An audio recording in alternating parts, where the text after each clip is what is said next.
Ladies and gentlemen, the President of the United States and Mrs. Reagan.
Ladies and gentlemen, the national anthems of the Republic of India and the United States.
Prime Minister Gandhi, Nancy and I are delighted to welcome you to the White House.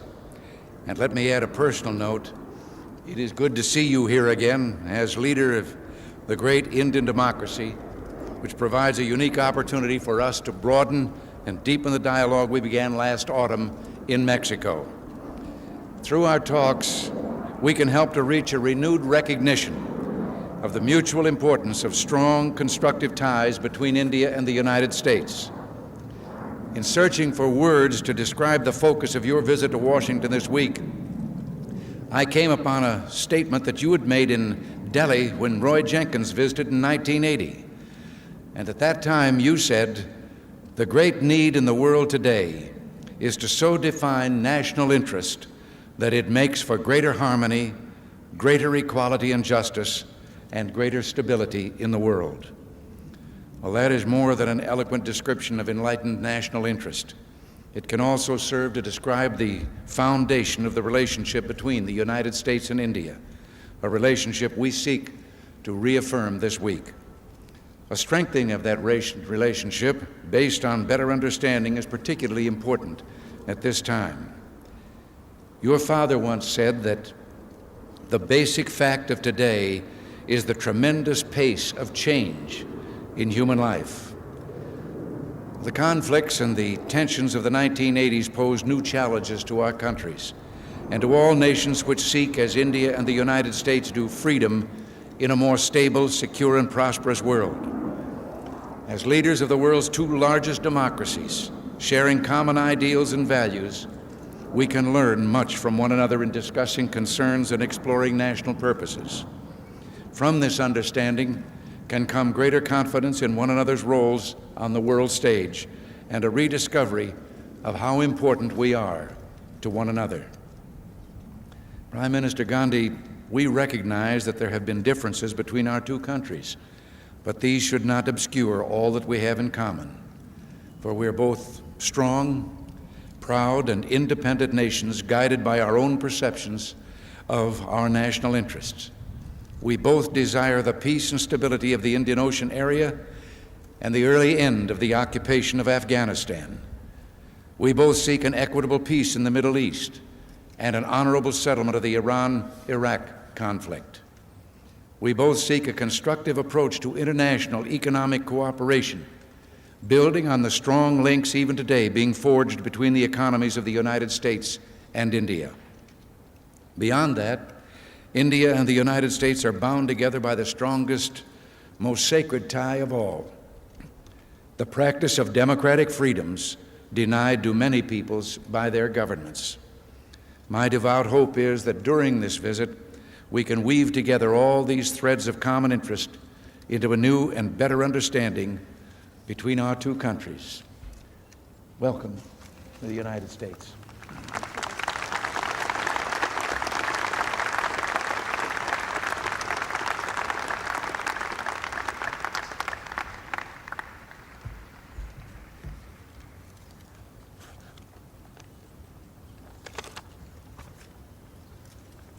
Mr. President and Mrs. Reagan, to me, every journey is an adventure, and I can say that this one is an adventure in search of understanding and friendship. It is difficult to imagine two nations more different than ours. As history goes, your country is a young one. Over the years, it has held unparalleled attraction for the adventurous and daring, for the talented as well as for the persecuted. It has stood for opportunity and freedom. The endeavors of the early pioneers, the struggle for human values, the coming together of different races have enabled it to retain its elan and dynamism of youth. With leadership and high ideals, it has grown into a great power. Today, its role in world affairs is unmatched. Every word and action of the President is watched and weighed and has global repercussions. India is an ancient country, and history weighs heavily on us. The character of its people is formed by the palimpsest of its varied experiences. The circumstances of its present development are shadowed by its years of colonialism and exploitation. Yet, our ancient philosophy has withstood all onslaughts, absorbing newcomers, adapting ideas and cultures. We have developed endurance and resilience. In India, our preoccupation is with building and development. Our problem is not to influence others, but to consolidate our political and economic independence. We believe in freedom with a passion that only those who have been denied it can understand. We believe in equality because many in our country were so long deprived of it.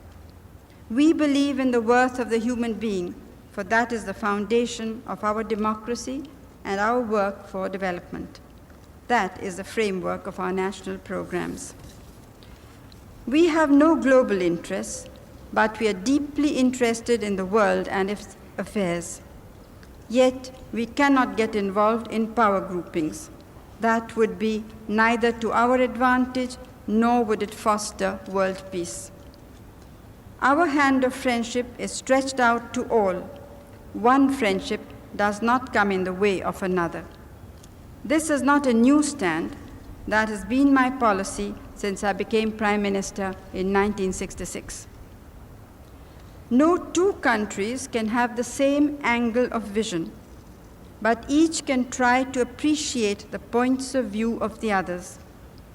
Our effort should be to find a common area, howsoever small, on which to build and to enhance cooperation. I take this opportunity to say how much we in India value the help we have received from the United States in our stupendous tasks. I look forward to my talks with you, Mr. President, and getting to know the charming Mrs. Reagan. I thank you, Mr. President, for your kind invitation, for your welcome and your gracious words. I bring to you, to the First Lady, and to the great American people, the sincere greetings and good wishes of the government and people of India.